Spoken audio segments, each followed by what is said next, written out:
میں تیرے قابل نہیں، تو میرے قابل نہیں۔ گورنر نجم الدین ایوب کافی عمر ہونے تک شادی سے انکار کرتا رہا۔ ایک دن اس کے بھائی اسد الدین شیر نے اس سے کہا، بھائی تم شادی کیوں نہیں کرتے؟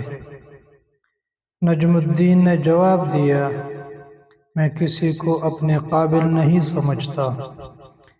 یہ سن کر اسد الدین نے کہا، میں آپ کے لیے رشتہ مانگوں؟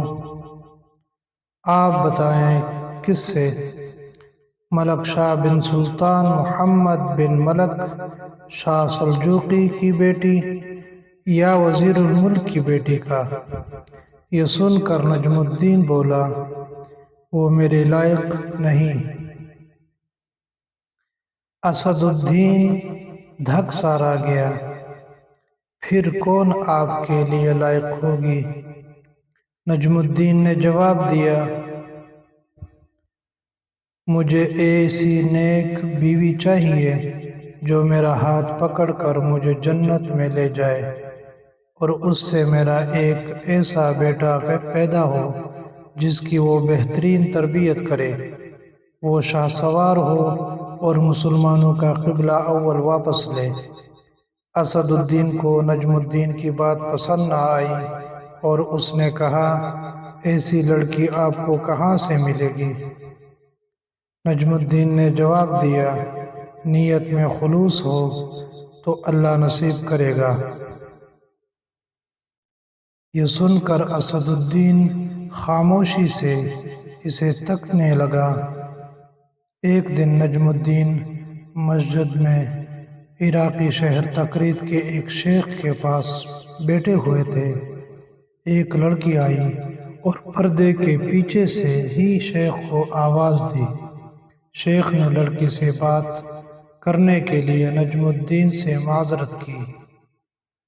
نجم الدین سنتا رہا کہ شیخ لڑکی سے کیا کہہ رہا ہے۔ شیخ نے لڑکی سے کہا، تم نے اس لڑکے کا رشتہ کیوں مسترد کر دیا جس کو میں نے بھیجا تھا؟ اے ہمارے شیخ اور مفتی، وہ لڑکا واقعی خوبصورت اور رتبے والا تھا مگر میرے لائق نہیں تھا۔ شیخ حیرت سے بولا، کیا مطلب؟ تم کیا چاہتی ہو؟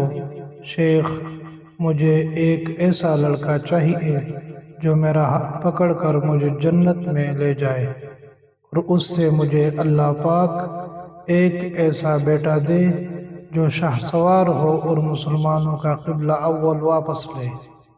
نجم الدین حیران رہ گیا، کیونکہ جو وہ سوچتا تھا وہی یہ لڑکی بھی سوچتی تھی۔ نجم الدین جس نے حکمرانوں اور وزیروں کی بیٹیوں کے رشتے ٹھکرائے تھے، شیخ سے کہا، اس لڑکی سے میری شادی کروا دیں، یہ محلے کی سب سے فقیر گھرانے کی لڑکی ہے۔ یہ سن کر نجم الدین نے کہا، میں یہی چاہتا ہوں۔ پھر نجم الدین نے اس فقیر متقی لڑکی سے شادی کر لی اور اسی سے وہ شاہ سوار پیدا ہوا جسے دنیا صلاح الدین ایوبی رحمۃ اللہ علیہ کے نام سے جانتی ہے، جنہوں نے مسلمانوں کے قبلہ اول بیت المقدس کو آزاد کروایا۔